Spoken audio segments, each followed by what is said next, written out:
In November 2005, TV presenter Ben Fogle and Olympic gold medalist James Cracknell set out on one of the world's toughest challenges, to row 3,000 miles across the Atlantic Ocean. Are we crazy?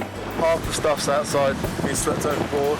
They would face the worst weather the Atlantic could throw at them. We've come too far to go back. Their only protection, a tiny 24-foot rowing boat. The crossing would take 2 months and see Ben and James pushed to their absolute limits. We're gasping. Lack of food, lack of sleep. We follow their epic voyage with exclusive footage that captures their life-changing journey. Antigua, here we come! As they go through hell and high water.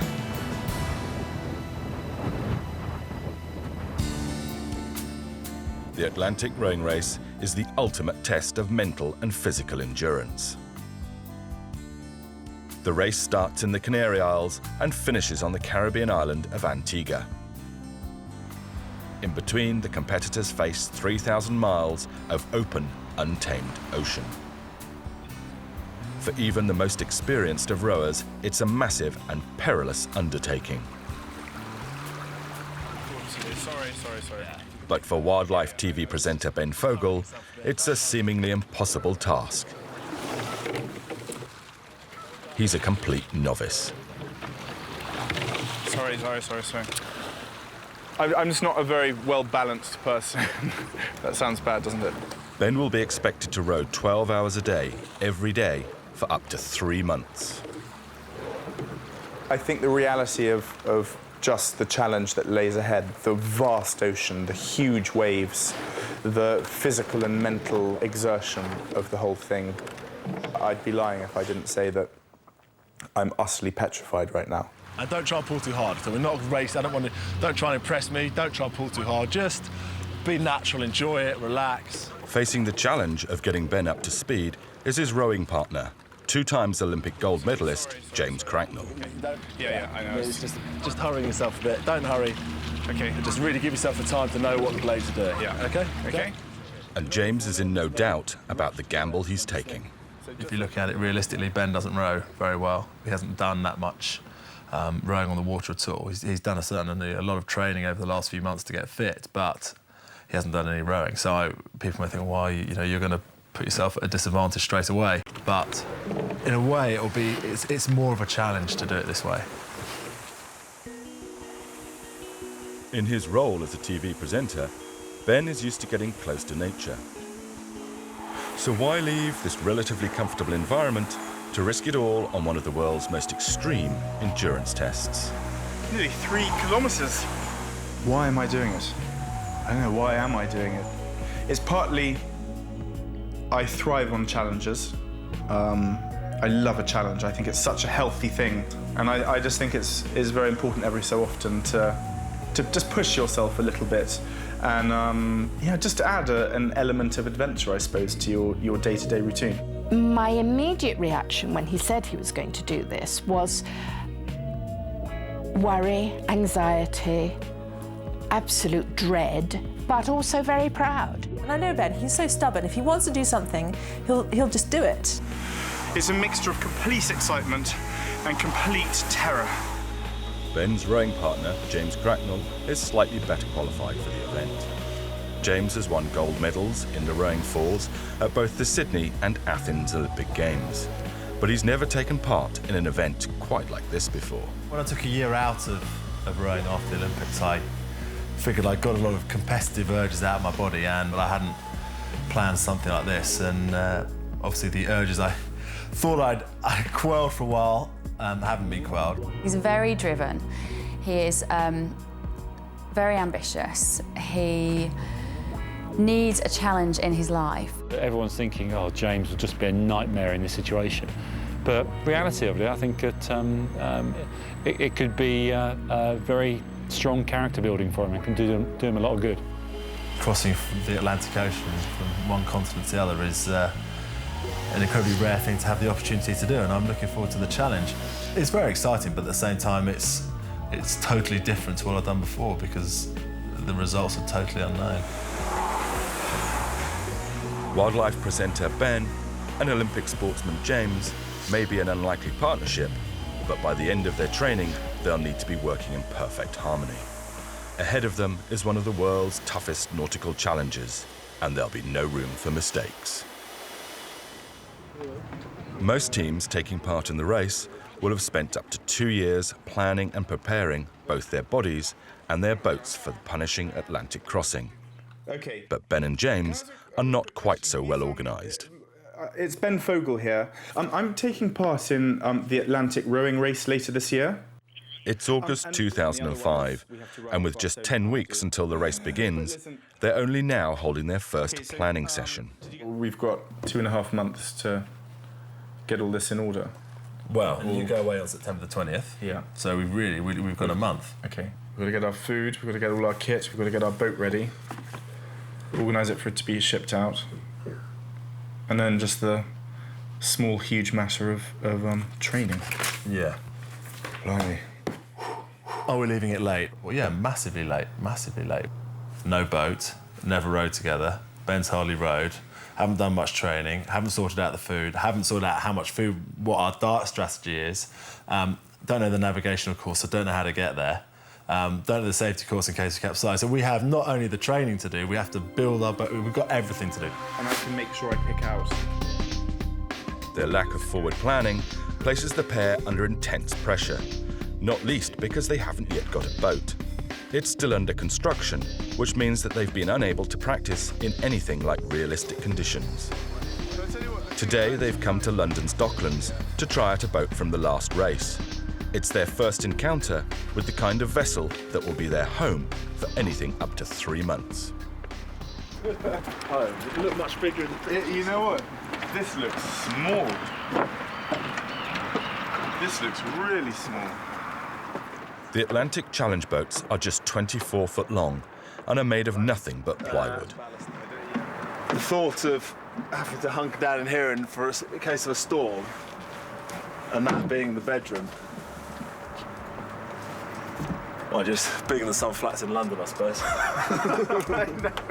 On the positive side. It's really small. It's just really, really small. Each boat is built to the same identical design, so that no one team will have an advantage.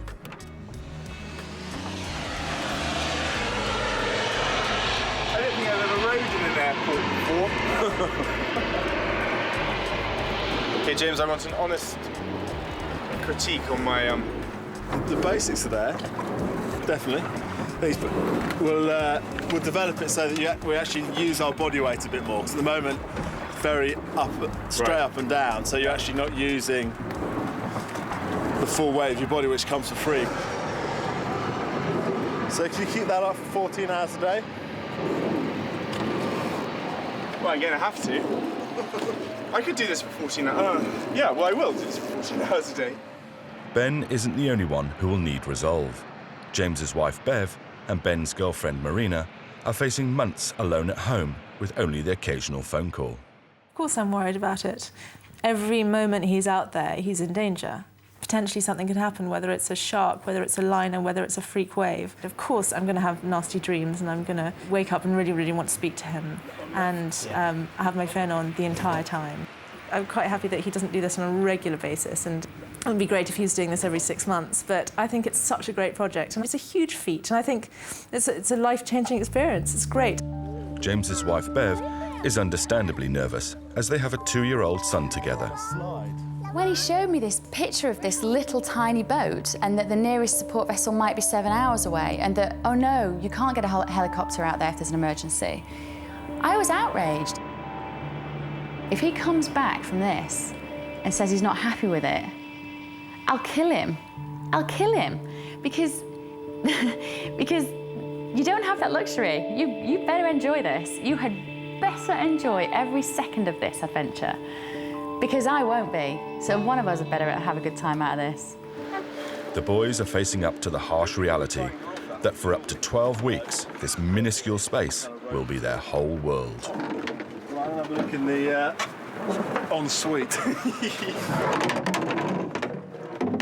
I don't think you'll even fit in there, James. That's a tactic, is I'll just keep rowing all the time. I'm coming in. Oh, it's going to be so bad. Very cosy, isn't it? Yeah. That's the only way to... See, that's quite nice during the daytime. If it's a nice... Yeah, you've got a nice day. sort of sunburn square on your chest. Square. And do you think this wouldn't? Is this... I mean, is this what ours is going to be like? I suspect so.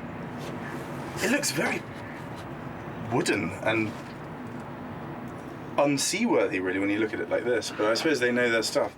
Home for 40 days. It's going to be some time before Ben and James's own boat is ready, but there's plenty to do. Ben is going shopping for safety kit, and there's a long list.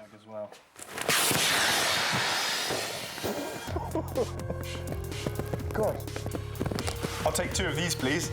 2 of them, okay. What is this?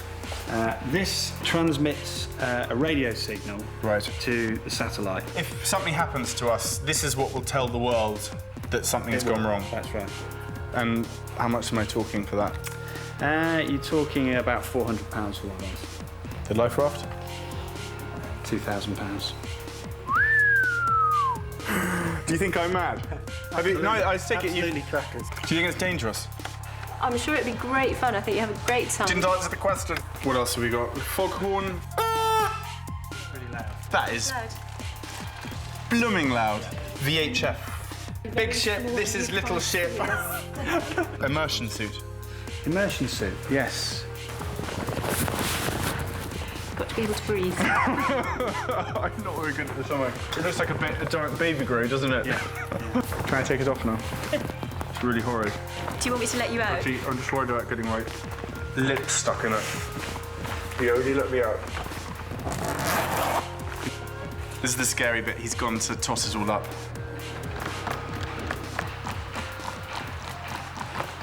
Won't be that bad. Don't worry. Hiring the life raft and without the water maker, Yeah. you're looking at just under £3,000 plus VAT. Okay, just for safety kit. Just for safety. Okay. How do I pay? How much is your life worth? I agree. Hey, listen. My mortgage can be increased as much as we need.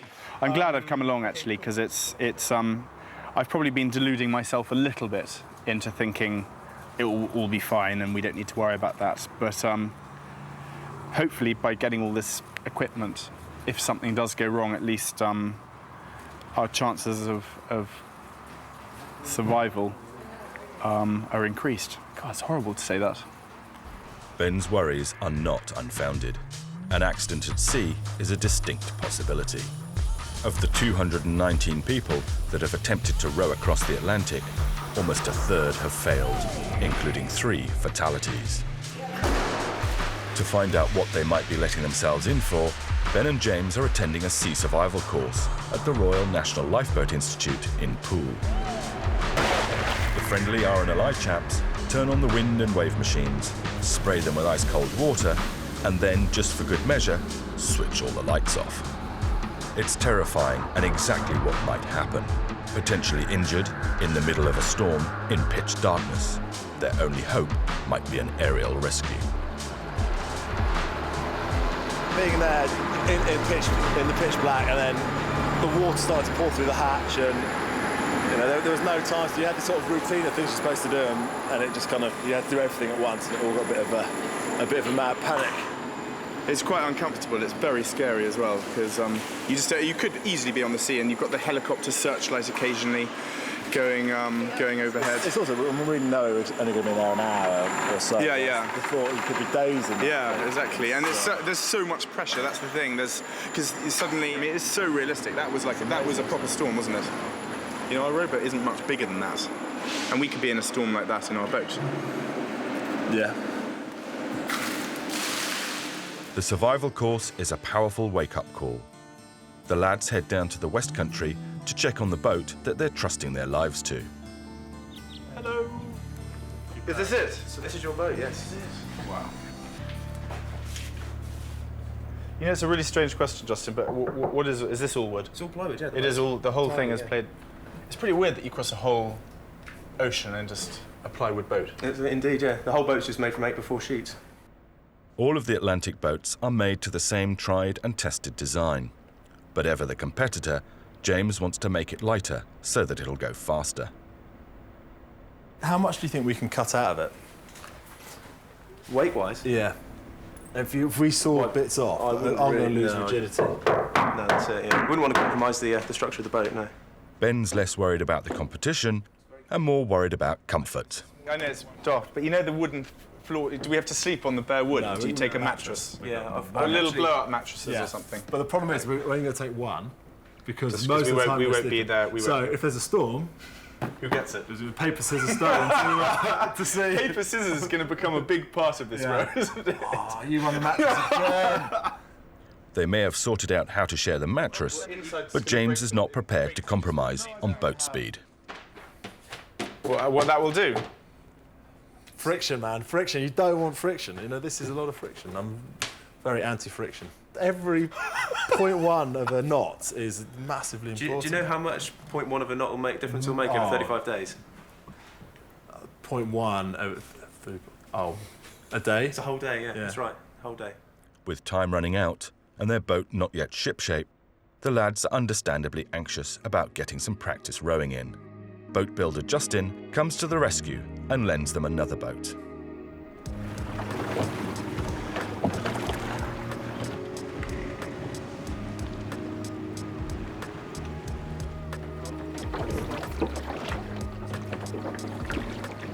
Although this is only the second time they've rowed together, James is a hard taskmaster, and he's far from happy with Ben's performance. You can put up with it. Okay, James, I'm coming online. Sorry. Oh, good. The problem is no longer one of technique, but endurance. We've definitely got some work to do, and I think I need to almost be quite nasty to him and push him hard, because if I don't push him hard to do that now, it's going to be really bad for him and for me out there. I hate failing, and I hate failing, when lots of people know about it. If we were doing this very secretly and no one knew that James and I were doing it, it would be fine. But we're making a film. You're all going to find out. With less than 8 weeks until race start, at least the boat is coming along. But now Ben has to go to Africa for a month's filming. Not the best of timing. Hello and welcome to Wild in Africa. I'm Ben Fogle. And I'm Kate Humble, and we're in Caprivi in the far northeast of Namibia. Ben is one of those people, he kind of amazes me because on the face of it, he can appear to be the most bumbling, disorganised, frankly dumb blonde that I've ever met. And yet he will set himself these challenges which and he'll and they'll come out of the blue. It's like he hasn't really thought them through at all. He'll just pluck something out of the blue like, I'm going to run across the Sahara. And you go, yeah. And 6 weeks later, he does. So we're in Namibia, the driest country in the world, about as far away from rowing as you can possibly get. And I've been trying to combine kind of work with training in what isn't the most conducive environment, I suppose. By that, I mean it's blooming hot here.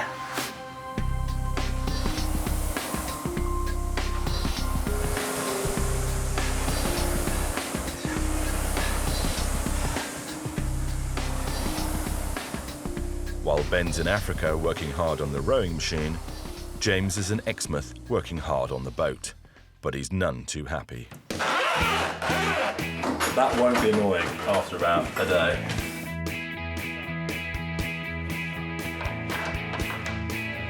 Ben's out in Africa at the moment. He's sunning himself with some lioness in the middle of the African jungle. He seems absolutely fine, whereas I've been stuck with the admin. I was hoping I was going to be more the engine and Ben would be the admin navigation of this mission, whereas at the moment I've taken on far too much admin.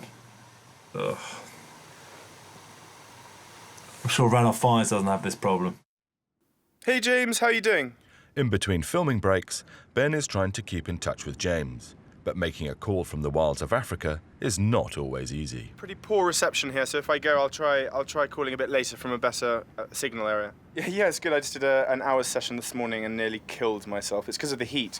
He's training pretty hard. He seems to have done as much of the training program that I set him as possible. If he turns up in the best possible shape he can be in, I can't have any gripes about his performance in the rowings. If he turned up underprepared, then that would lead to some tension over the over the next 6 weeks? I have to say, actually, I'm feeling much stronger on the machine, much stronger. It is bizarre because, you know, I do it with this fantastic sort of backdrop around me, and it's so hard to imagine what it's going to be like when you're being knocked about and you're on a big ocean. And I think the thing that worries me is that, you know, I do an hour on the machine out here, and it genuinely, I mean, I nearly die. And that's just 1 hour, and I'm going to be doing 12 of those every day for 2 months. I know that James is going to be waiting to call me into the gym on the day I get back, and I'd quite like to impress him with what I've done out here. Back in gloomy England, James has come to one of his old Olympic haunts, Leander Club, to have a heart-to-heart with his old mate, Sir Steve Redgrave. James' character is very in-depth, very complicated type of guy, very intense, very single-minded in whatever he's going to do, will block out everything else just to get to the goal that he wants to. It's in some ways, it doesn't surprise me that you're doing it. I personally can't think of anything worse. There's no escape from it. Yeah, but well, one of the reasons is doing it, you are escaping from kind of normal life and phones and computers. You know, that's one of the things I'm looking forward to, is having a bit of time and space. As much to think about what I'm going to do when I get back, but everyone who I've spoken to says it's not the best time to think about what you want to do when you get back. So that's kind of backfired. And I think you'll learn a lot about yourself. I don't know if that'll be good or bad. Find out. I couldn't think of anything worse than doing the race, and it wouldn't matter who it was with. But if I was going to do it, I'd be quite pleased to do it with James. He's a great athlete. You know that he's 110% committed to doing it. So if Ben got injured in the next 3 weeks, if he accidentally fell over... Don't ask. You know I have this problem of not being able to say no. Yeah. I got your number. But after a month training under the unforgiving African sun, Ben not only survives, but returns to the UK a much fitter man. Now, with only 4 weeks left until the start of the race, it's time to think about provisions. Yes, halal chicken casserole. I'll have a chicken and herb dumpling for me. The boat's weight is absolutely critical to its speed. Every gram will make a difference, especially for the highly competitive James. So a diet of lightweight, dehydrated army rations is on the menu. When I did my marathon race, this is what we lived off, and they taste miserable. There are, however, some essentials they still need to buy. What are we going to do about loo roll? If you have these, you're going to be on one sheet to go. That's like the stuff you get in school, look, that disgusting paper stuff that you get. Yeah. I'm going to go for the lightly fragrant stuff. Could do with an air freshener. Yes, air freshener. There's a one called Ocean Wave. Don't smell nice. Don't go for your scented candle, man. You're so Notting Hill. The lads will hopefully be mid-ocean for Christmas, and for Ben, that's an excuse for treats. Pudding, look at the size of it. But ever so practical James has other ideas. Take that for Christmas. Vanilla wafers. They're not very heavy. So I suppose a Dougal cake is out. Christmas. Or what about just some jelly decorations? Or some fantastic fruity faces? That's what I'm allowed for Christmas Day. But it's not all fun and games. There's a serious side to their shopping. As their bodies are pushed to the limit, Ben and James will burn 10,000 calories a day, 4 times what's normal. Nuts. Nuts, yes. Let's get some nuts. This is nearly 5,000 calories. That's half a day's worth, just over half a day's worth of calories. Probably the only time you can ever really justify eating pork scratchings is when you're out at sea. It looks a bit depressing when you see what I've got 7 weeks to live off. It is quite scary, I have to say. It's the realization now that this is it. It's just me and my nuts. Oh yes, and let's not forget my jelly decorations. Christmas Day on Ben and James's boat. Woohoo! And at long last, that boat is ready. As it begins its journey to the start point in the Canaries, it's time for the lads to say goodbye to their friends and families. To James and to Ben. This has kind of been blood, sweat and tears for 4 months now. Admittedly, most other teams have been doing it for 4 years, but we'll brush over that. And, you know, to all our friends and families, you know, thank you for letting us go, and we promise to come back safely, I suppose. Yeah, that's we'll try anyway. Yeah. The organisation has been pretty hard, although I found out that Ben can organise a party far quicker than a boat trip. So, there should be another good one when we get back. So thank you for coming and have a great night. Thank you. It's nice actually because I haven't seen that much of friends or even that much of family in the last few weeks. It's been so hectic, and it's nice to actually say goodbye to everyone properly rather than just sort of slope off and see them sort of sometime in the new year. They're leaving tomorrow for the Canaries. All very exciting, big goodbye tonight. This is the last they're going to see of British soil for quite a long time. You look around us now at this kind of whole, we're in central London, we're drinking champagne. How different is this going to be to what life is going to be like in a week's time when we actually... this is the last time you're going to wear a jacket and shirt, last time for a jumper. This is it, you know. It all changes from here. Basically naked for the next 6 or 7 weeks. Whilst it's all smiles and laughs now, Ben and James are about to find out what really happens when you leave it all to the last minute.